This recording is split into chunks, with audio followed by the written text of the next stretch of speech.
kabuds kay murag lalom-lalom pa man di pa man takasubay dito sa atong subayanag panguhag ubod. Mamukot sa tama mga kabuds para natay masabaw.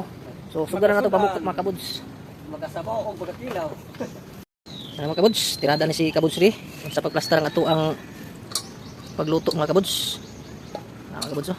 Kinahanglan nga di lang maabot ang kayo sa ibabaw para di matunaw ng pisi mga kabuds. O gyapon kabuds, Rex Foods dati rin punta. Pulang tag kumpanya ni. So dara to ang sabawon mga kabuds oh. Ay kuan. Limasag. Maliliit na limasag mga kabuds. Ha? Apil nato ni og tuwa mga kabuds. Paniud to nato kay murag alas 11 na. Tirada na ta mga kabuds.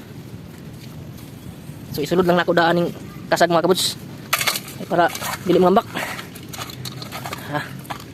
Dili ta sa ilalom sa bakhawan magluto mga kabuds. Ang area to mga kabuds. Okay. Tirada ta mga kabuds.